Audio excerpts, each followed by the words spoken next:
When ready? Are we all ready, gentlemen?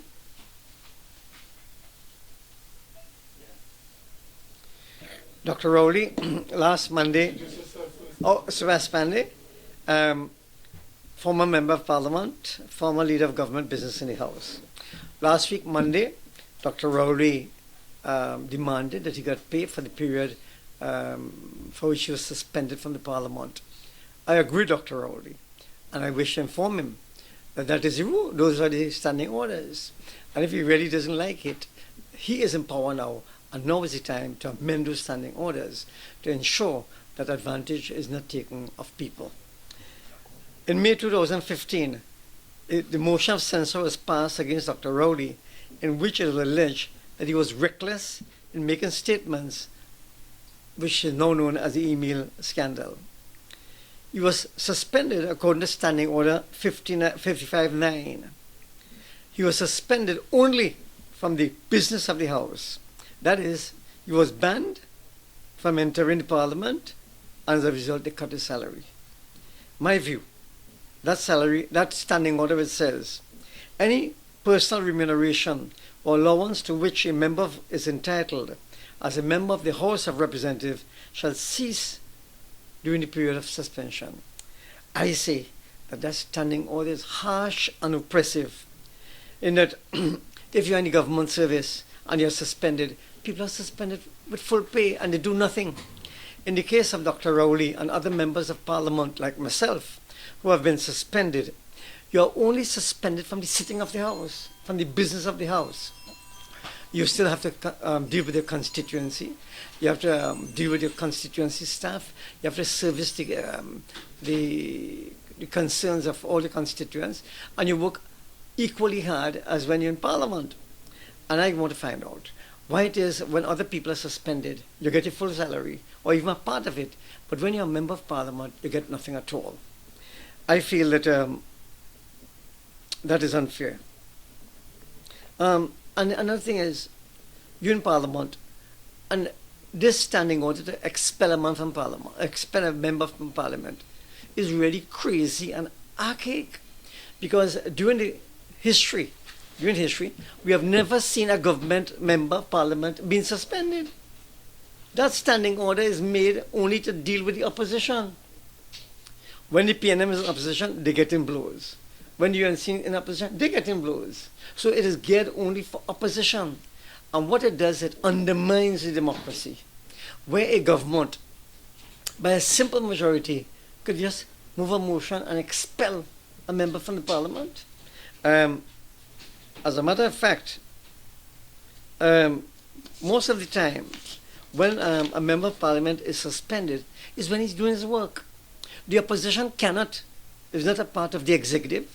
The opposition has no power to deliver. All the opposition does there is go and talk, represent the constituency, represent the people of Trinidad and Tobago.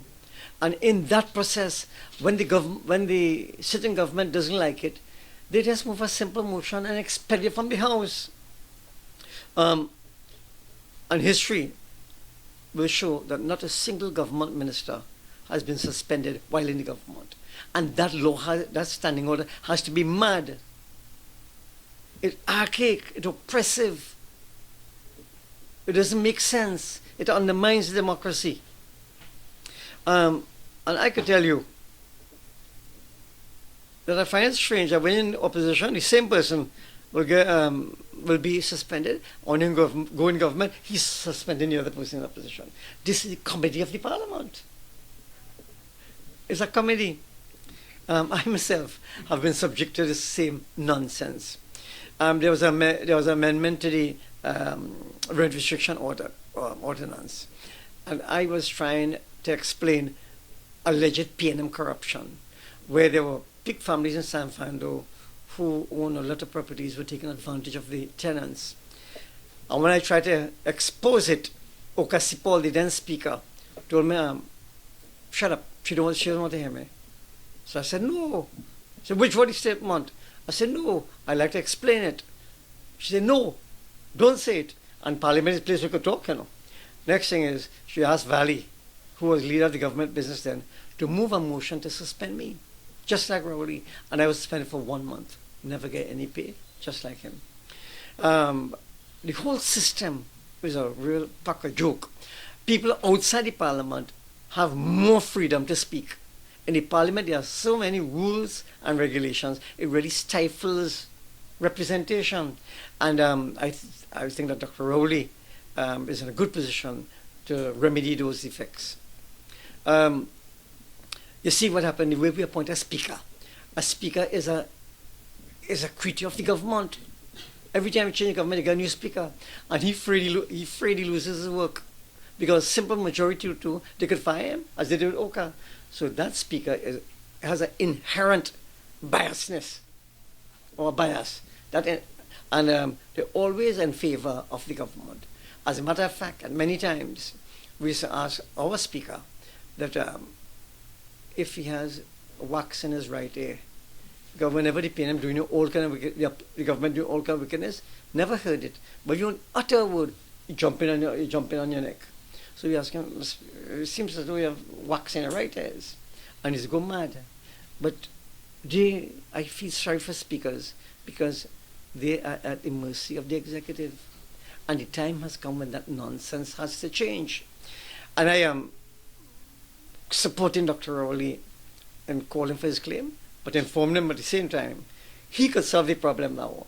And don't behave as though you're in opposition and demanding it when you yourself could change the rules now and get it. And to just tell him in the meantime that when they are preparing the check for him, don't forget me. I have my check too. Because I didn't get paid for my time. And I really want him to get it because it's my interest also. When were you suspended? I was suspended sometime in 95 or 96 somewhere. I was suspended again. When you suspended? Sometime in the 90s. Yes. So you're still eligible for money? Of course, if Dr. Rowley says I want mine too. Because I was suspended for a month or two. A month or two? Yeah, I think so. I don't remember now. And for nothing, for trying to speak, for trying to represent the people, I was crucified, as Dr. Rowley was. You were an MP, member parliament, it was in Naparima. So when they make any check for him, don't forget me. I want mine too. Okay. Yeah? Mr. Panday, have you spoken yet on the immigration from Venezuela as a former national security minister? Have you spoken about it yet? No. Your views on it? My views, I sorry for the people in Venezuela, in that, but that's the internal politics. And for us to interfere in the internal politics of Venezuela now is probably, that be treated very cautiously. In that it's not only the politics of Venezuela, but the politics of the region. There might be big forces on the current of big forces dealing there. You don't know where you stand. But I'm really sorry for the people in Venezuela. I myself have some nephews and nieces in Venezuela, and I'm trying to contact them, and I've been unable to contact them.